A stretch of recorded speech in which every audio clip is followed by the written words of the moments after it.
배신당한 아내 홀로 가족을 지키며 맞서는 용기. 그날 밤 남편의 차 안에서 그것을 발견했을 때 내 세상은 순식간에 무너졌습니다. 낯선 여자의 립스틱 자국이 묻은 셔츠, 숨겨진 영수증들, 그리고 나를 향한 미안함조차 없는 그의 눈빛. 10년을 함께한 남자는 이미 다른 사람이 되어 있었습니다. 부부의 평범한 일상. 결혼 10년 차 우리 부부는 누가 봐도 평범한 가정이었습니다. 남편 준호는 중견 IT 기업의 과장으로 매일 아침 7시에 출근해 밤 10시가 되어서야 돌아왔습니다. 저는 8살 딸 서연이를 키우며 집안일을 돌보는 전업주부였죠. 아침마다 남편의 출근길을 챙기는 것이 제 하루의 시작이었습니다. 여보, 오늘 회의 있다고 했지? 파이팅!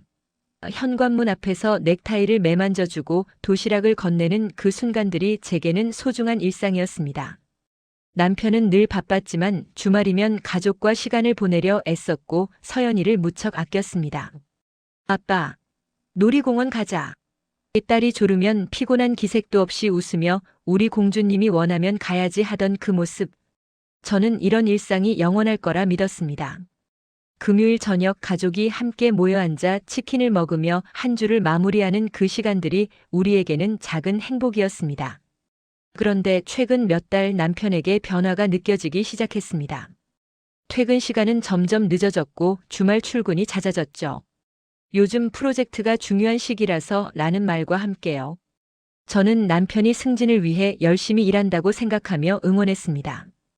오히려 더 잘 챙겨주려 했죠. 고생 많으시네요, 여보. 건강 챙기면서 일해요. 밤늦게 들어오는 남편에게 따뜻한 차를 내밀 때마다 그는 고맙다는 말과 함께 미소를 지었습니다. 하지만 그 미소 뒤에 숨겨진 진실을 저는 알지 못했습니다. 남편의 불륜 정황 발견. 모든 것은 어느 토요일 오후 사소한 우연에서 시작되었습니다. 남편이 급히 출근한다며 집을 나선 후 현관 신발장 위에 놓인 남편의 차키를 발견했습니다. 아, 차키 두고 갔네. 저는 서둘러 주차장으로 내려갔습니다. 차 안에 키를 넣으려는 순간 조수석 발밑에 떨어진 작은 영수증 하나가 눈에 들어왔습니다. 무심코 주운 그것은 레스토랑 영수증이었는데 날짜는 지난주 수요일. 분명 남편은 그날 야근한다고 했었습니다. 그런데 영수증에는 와인 2잔, 스테이크 2개가 찍혀 있었습니다. 손이 떨리기 시작했습니다. 회사 동료랑 먹었겠지. 스스로를 안심시키려 했지만 이상한 예감이 가슴을 짓눌렀습니다. 차 안을 더 살펴보기 시작했죠. 뒷좌석 틈새에서 발견한 것은 명품 브랜드 쇼핑백이었습니다. 혹시나 하는 마음에 열어봤더니 여성용 스카프가 들어있었습니다. 이게 뭐지? 제 생일도 결혼 기념일도 아니었습니다. 스카프는 제 취향도 아니었고 제 것이 아니라는 것을 본능적으로 알 수 있었습니다. 심장이 미친 듯이 뛰기 시작했습니다. 그날 밤부터 저는 남편을 관찰하기 시작했습니다. 퇴근 후 씻으러 들어간 욕실, 그가 벗어둔 셔츠 깃에서 낯선 향수 냄새가 났습니다. 분명 제가 선물한 향수가 아니었죠. 휴대폰을 보는 그의 태도도 달라졌습니다. 화면을 아래로 향하게 놓고 화장실에 갈 때도 들고 가더군요. 일주일을 지켜본 후 저는 확신에 가까운 의심을 품게 되었습니다. 어느 날 밤 남편이 샤워하는 동안 재킷 주머니를 확인했습니다. 떨리는 손으로 꺼낸 것은 호텔 주차권이었습니다. 날짜는 사흘 전 남편이 지방 출장 간다고 했던 바로 그날이었습니다. 그런데 주차권에 찍힌 호텔은 우리 집에서 불과 30분 거리였습니다. 거짓말을 하고 있었구나. 무릎에 힘이 풀렸습니다. 욕실에서 들리는 물소리가 마치 제 마음을 조롱하는 것처럼 느껴졌습니다. 혼자 남겨진 현실 직면. 그날 이후 저는 남편의 행동을 더 면밀히 추적하기 시작했습니다. 신용카드 명세서를 확인하고 차량 내비게이션 기록을 살펴봤죠. 그리고 마침내 결정적인 증거를 발견했습니다. 남편의 노트북. 비밀번호를 알아내 열어본 순간 제 앞에 펼쳐진 것은 낯선 여자와의 메신저 대화였습니다. 오늘 보고 싶어. 당신 생각뿐이야. 아내는 눈치 못 채고 있어. 걱정 마 같은 문장들이 화면을 가득 채우고 있었습니다. 손이 떨려 마우스를 제대로 잡을 수도 없었습니다. 스크롤을 내릴수록 더 적나라한 대화들이 나왔고 사진들도 있었습니다. 레스토랑에서 찍은 사진, 호텔방에서 찍은 듯한 사진들. 남편의 옆에는 20대 후반으로 보이는 젊은 여자가 있었습니다. 이게 현실이야? 모니터 앞에서 한참을 멍하니 앉아 있었습니다. 10년을 함께 산 남자가, 제가 믿었던 그 사람이 저를 이렇게 배신하고 있었다는 사실이 믿기지 않았습니다. 대화 기록을 더 살펴보니 분류는 이미 6개월 전부터 시작되었더군요. 여자는 남편 회사 신입사원이었습니다. 과장님 존경해요로 시작된 관계가 점점 깊어져 이 지경까지 온 것이었습니다. 가장 충격적이었던 것은 제게 대한 남편의 말들이었습니다. 집에 있는 사람은 이제 가족일 뿐이야. 너랑 있으면 숨이 막혀. 빨리 정리하고 싶어. 눈물도 나오지 않았습니다. 그저 가슴이 텅 비는 느낌뿐이었죠. 그날 밤 남편은 평소처럼 늦게 돌아왔습니다. 다녀왔어 하며 웃는 그의 얼굴을 보는 순간 저는 낯선 사람을 보는 기분이었습니다. 이 사람이 정말 내 남편이었나? 10년간 함께했던 모든 순간들이 거짓처럼 느껴졌습니다. 그날 밤부터 저는 혼자였습니다. 같은 침대에 누워 있어도, 같은 공간에 있어도 저는 완전히 혼자였습니다. 옆에서 잠든 남편의 얼굴을 보며 생각했습니다. 이 사람과 앞으로 어떻게 살아가지? 감정 소용돌이 속 결심. 다음 날 서연이를 유치원에 보낸 후 혼자 남은 집은 너무도 조용했습니다. 거실 소파에 앉아 멍하니 시간을 보냈습니다. 분노, 배신감, 슬픔, 자괴감. 온갖 감정들이 파도처럼 밀려왔다 사라지기를 반복했습니다. 내가 뭘 잘못한 걸까? 거울 앞에 선 제 모습이 초라해 보였습니다. 출산 후 늘어난 체중, 관리하지 못한 피부, 매일 똑같은 집안일로 지친 얼굴. 내가 매력이 없어서 그런 걸까? 자책이 밀려왔습니다. 하지만 곧 분노가 치밀어 올랐습니다. 아니야, 잘못한 건 저 사람이야. 저는 집안일을 하며 가정을 지켰고 딸을 정성껏 키웠으며 남편을 믿고 응원했습니다. 잘못한 것은 저를 배신한 남편이었습니다. 며칠 동안 잠도 제대로 오지 않았습니다. 남편이 옆에서 잘 때마다 저 사람이 오늘도 그 여자를 만났을까? 하는 생각에 잠들 수 없었습니다. 식사도 목으로 넘어가지 않았고 서연이 앞에서 웃는 것조차 힘들었습니다. 엄마, 괜찮아? 오늘 표정이 안 좋아 보여. 8살 딸의 걱정 어린 눈빛을 보는 순간 정신이 번쩍 들었습니다. 나는 엄마야. 무너질 수 없어. 서연이를 위해서라도 저는 강해져야 했습니다. 그날 밤 저는 결심했습니다. 더 이상 모르는 척하지 않기로. 남편과 직접 대면하기 전에 먼저 제가 할 수 있는 모든 준비를 하기로 했습니다. 증거를 더 확보하고 법적 조언을 구하고 무엇보다 제 삶을 지켜내기 위한 계획을 세우기로 했죠. 노트북을 켜고 남편과의 대화 기록들을 모두 저장했습니다. 신용카드 내역을 출력하고 호텔 주차권도 사진으로 찍어뒀습니다. 떨리는 손으로 작업하면서도 저는 제가 점점 강해지고 있다는 것을 느꼈습니다. 홀로 가족 책임지는 과정. 증거를 모으는 동안에도 일상은 계속되었습니다. 남편은 여전히 거짓말을 하며 외출했고 저는 평소처럼 집안일을 하며 딸을 돌봤습니다. 하지만 제 마음속에는 이미 거대한 폭풍이 일고 있었습니다. 가장 힘들었던 것은 서연이 앞에서 평범한 엄마 역할을 해야 한다는 것이었습니다. 엄마, 아빠는 왜 요즘 집에 일찍 안 와?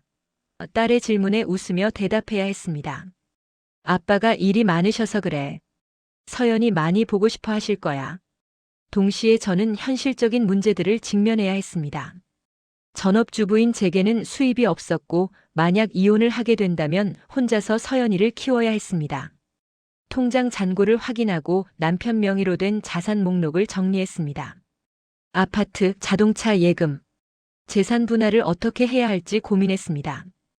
혼자서 할 수 있을까? 불안감이 밀려왔지만 물러설 수 없었습니다. 저녁마다 서연이가 잠든 후 인터넷으로 이혼 절차와 양육권에 대해 공부했습니다. 법률 상담 사이트를 찾아보고 비슷한 경험을 한 사람들의 이야기를 읽으며 힘을 얻었습니다. 그러던 어느 날 남편이 또다시 주말 출근한다고 나가려 할 때였습니다. 평소처럼 웃으며 다녀오세요라고 말하려던 순간 제 입에서 다른 말이 튀어나왔습니다. 여보, 오늘 저녁 같이 이야기 좀 해요. 중요한 얘기가 있어요. 남편의 표정이 순간 굳었습니다. 무슨 이야기? 저는 최대한 침착하게 답했습니다. 오늘 밤의 얘기예요.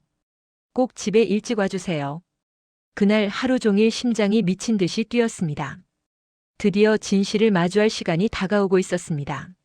서연이를 친정에 맡기고 저는 집에서 남편을 기다렸습니다. 손이 떨렸지만 이제 더 이상 도망칠 수 없었습니다. 주변 조언과 힘없기.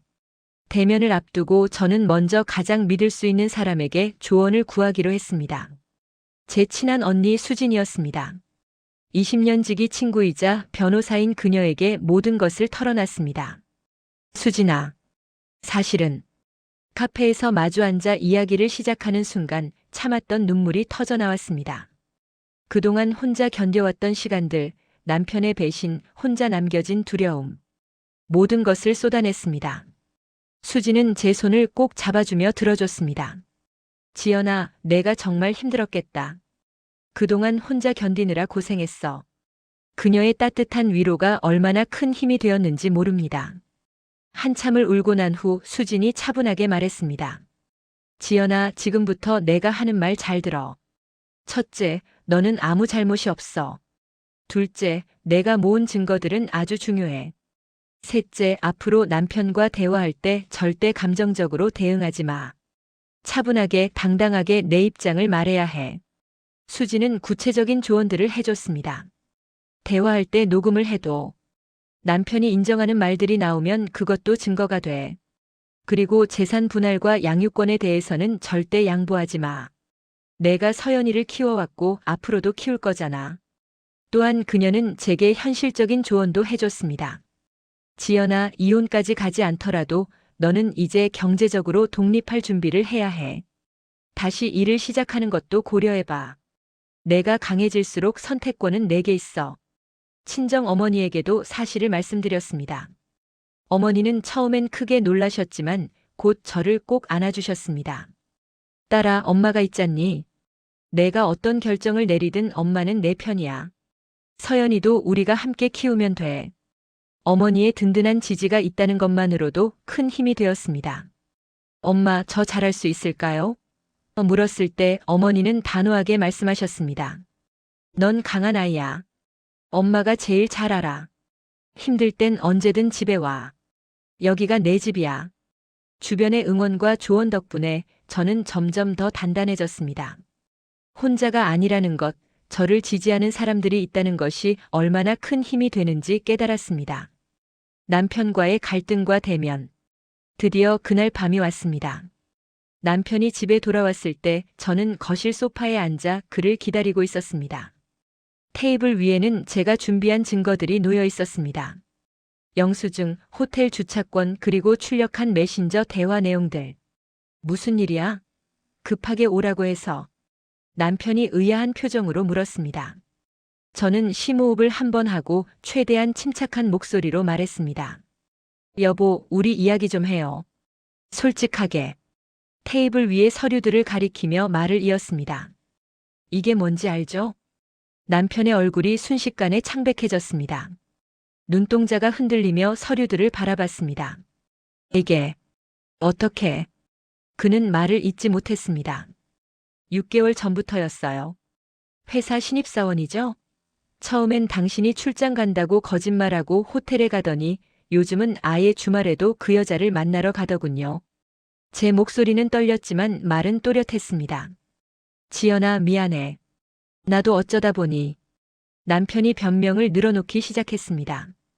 회사에서 스트레스가 많았고 집에 오면 답답했어. 그 애가 나를 이해해주는 것 같았고. 그 말을 듣는 순간 제 안에서 분노가 폭발했습니다. 스트레스? 답답해서? 그게 나를 배신할 이유가 돼요?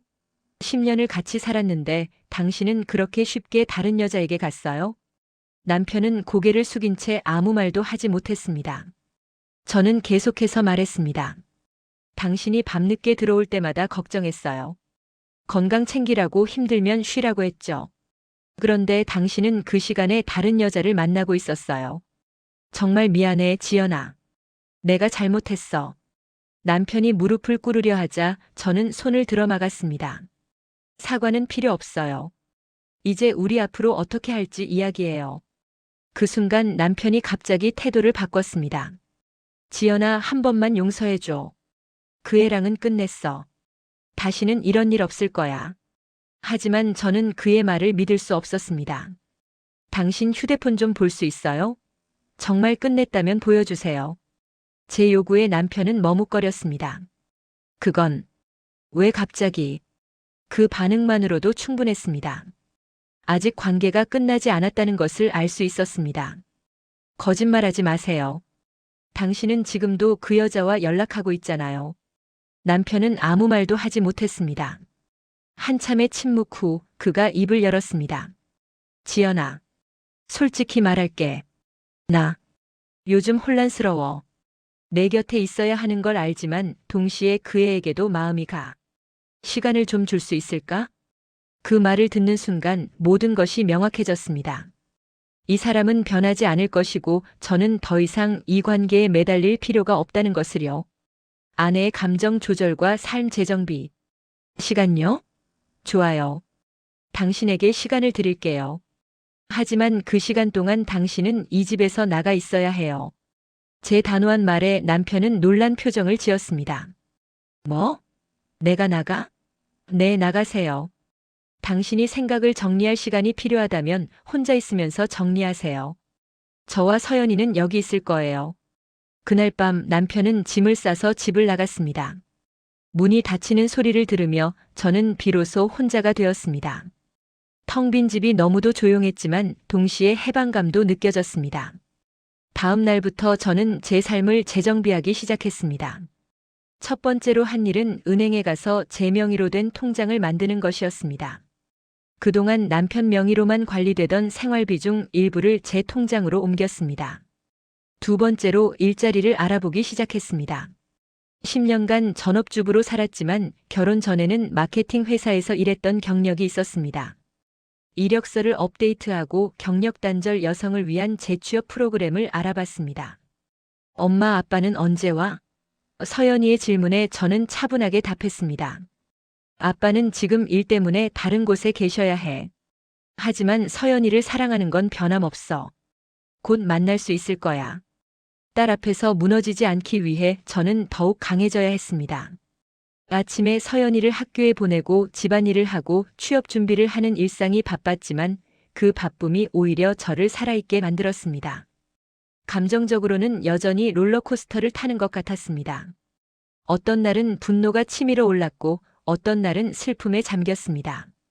하지만 저는 이 감정들을 억누르지 않았습니다. 울고 싶을 때는 울었고 화가 날 때는 베개를 치며 분노를 표출했습니다. 심리 상담도 받기 시작했습니다. 상담사 선생님은 제게 말했습니다. 지연 씨, 당신이 느끼는 모든 감정은 정상적인 반응이에요. 배신당한 아픔을 인정하고 그것을 통과하는 것이 치유의 시작입니다. 상담을 받으며 저는 깨달았습니다. 남편의 분류는 제 잘못이 아니라는 것을요. 저는 최선을 다했고 좋은 아내였으며 훌륭한 엄마였습니다. 문제는 남편의 선택이었지 제 가치와는 무관한 것이었습니다. 한 달이 지나자 남편에게서 연락이 왔습니다. 지연아, 만나서 이야기 좀 하자. 저는 중립적인 장소, 조용한 카페에서 만나기로 했습니다. 수진 언니에게 미리 알리고 녹음 준비도 했습니다. 카페에서 마주 앉은 남편은 많이 초췌해 보였습니다. 지연아, 이번 한 달 동안 정말 많은 생각을 했어. 내가 얼마나 큰 실수를 했는지 깨달았어. 하지만 저는 더 이상 그의 말에 흔들리지 않았습니다. 그래서요? 결론이 뭔데요? 제 차갑고 직접적인 질문에 남편은 당황한 듯 보였습니다. 나 집으로 돌아가고 싶어. 우리 다시 시작할 수 없을까? 그 여자랑은요? 남편은 잠시 머뭇거렸습니다. 그 짧은 순간의 침묵이 모든 것을 말해줬습니다. 아직 완전히 끝내지 못했다는 것을요. 끝냈어. 정말이야. 하지만 저는 그의 눈을 똑바로 바라보며 물었습니다. 휴대폰 보여줄 수 있어요? 정말 끝냈다면요. 남편은 또다시 망설였습니다. 그 순간 저는 확신했습니다. 이 사람과는 더 이상 함께할 수 없다는 것을요. 당신 아직도 거짓말하고 있네요. 돌아오고 싶다면서 아직도 그 여자와 연락하고 있잖아요. 지연아, 그게 아니라. 됐어요. 이제 우리 정말 끝내요. 변호사를 통해서 이혼 절차를 진행할게요. 제 단호한 말에 남편의 얼굴이 창백해졌습니다. 이혼? 서연이는 어떻게 하려고? 서연이는 제가 키울 거예요. 당신은 면접 교섭권과 양육비만 책임지면 돼요. 그리고 재산 분할도 법대로 할 거예요. 남편은 갑자기 태도를 바꿨습니다. 야, 김지연. 내가 무슨 권리로 이혼을 요구해? 내가 번 돈으로 살면서. 그의 본색이 드러나는 순간이었습니다.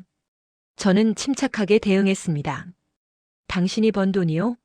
제가 10년간 집안일과 육아를 전담하며 당신이 일에 집중할 수 있게 만들었어요. 그것도 노동이고 기여예요. 법적으로 재산 분할 청구할 권리가 있습니다. 내가 뭘 안다고? 알아요. 지난 한 달간 충분히 공부했으니까요. 그리고 당신의 불륜 증거도 다 있어요. 이혼 사유는 명확하죠. 제 말에 남편은 할 말을 잃었습니다. 카페를 나서며 뒤돌아보지 않았습니다. 10년의 결혼 생활이 끝나는 순간이었지만 저는 울지 않았습니다. 오히려 홀가분했습니다. 드디어 제 인생을 되찾을 수 있게 되었으니까요. 홀로 가족을 지킨 후 평온한 결말. 그로부터 6개월 후 이혼이 성립되었습니다. 재산 분할로 아파트 지분의 절반과 위자료를 받았고 서연이의 양육권은 제게 왔습니다. 남편은 매달 양육비를 지급하고 한 달에 2번 서연이를 만날 수 있게 되었습니다. 무엇보다 기쁜 것은 제가 일자리를 찾았다는 것입니다. 경력 단절 여성을 위한 프로그램을 통해 작은 마케팅 회사에 취직할 수 있었습니다. 처음에는 모든 것이 낯설고 어려웠지만 점차 적응해 갔습니다. 지연 씨, 이번 프로젝트 정말 잘하셨어요. 10년 경력 단절이 무색할 정도예요. 팀장님의 칭찬을 들을 때마다 뿌듯함이 밀려왔습니다. 제가 할 수 있다는 것을 제 가치를 증명하는 것 같았습니다. 서연이는 처음에는 아빠의 부재를 힘들어했지만 시간이 지나면서 적응했습니다. 엄마, 나 오늘 학교에서 칭찬받았어. 딸의 밝은 얼굴을 볼 때마다 제가 올바른 선택을 했다는 확신이 들었습니다. 주말이면 친정 부모님과 서연이, 그리고 저 이렇게 셋이서 시간을 보냈습니다. 공원에서 산책하고 맛있는 음식을 먹고 웃으며 이야기를 나누는 그 시간들이 저에게는 진정한 행복이었습니다. 딸아, 넌 정말 강하구나. 엄마가 자랑스러워. 어머니의 말씀에 저는 웃으며 대답했습니다.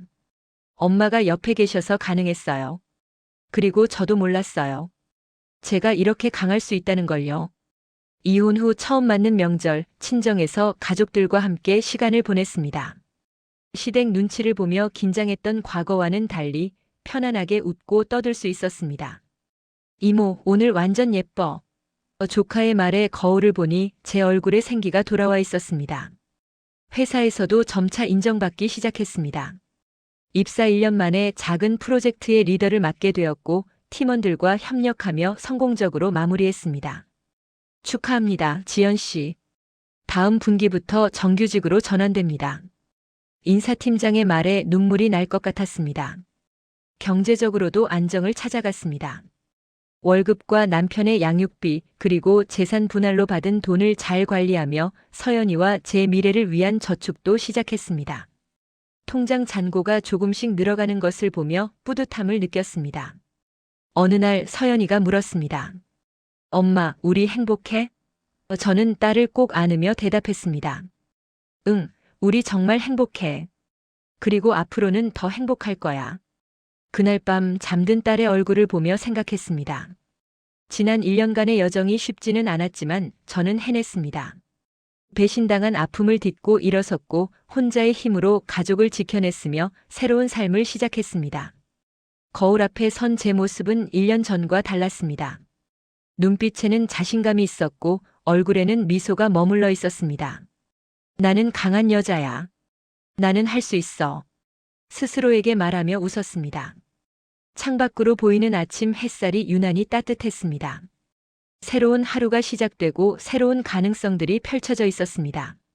과거의 아픔은 이제 저를 더 강하게 만든 경험이 되었고 미래는 제 손 안에 있었습니다. 엄마, 일어났어? 오늘 뭐 해? 방에서 나온 서연이가 환하게 웃으며 물었습니다. 오늘은 우리 둘이 영화 보러 갈까? 그리고 맛있는 거 먹자. 와, 좋아. 딸의 손을 잡고 현관을 나서는 순간 저는 깨달았습니다. 행복은 완벽한 가정에서 오는 것이 아니라 진실되게 살아가는 것에서 온다는 것을요. 그리고 저는 지금 그 어느 때보다 진실하게 살고 있었습니다. 햇살이 쏟아지는 거리를 걸으며 저는 미소 지었습니다. 앞으로도 힘든 순간들이 있을 것입니다. 하지만 이제 저는 알고 있습니다.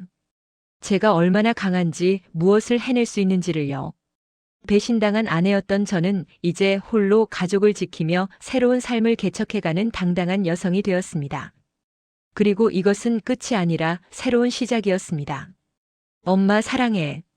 서연이의 말에 저는 딸을 꼭 안으며 대답했습니다. 엄마도 사랑해, 우리 공주님. 우리 함께 행복하자. 그렇게 우리 모녀의 새로운 하루가, 새로운 삶이 계속되었습니다. 아픔을 이겨내고 더 강해진 채로, 더 당당해진 채로 우리만의 행복을 만들어가며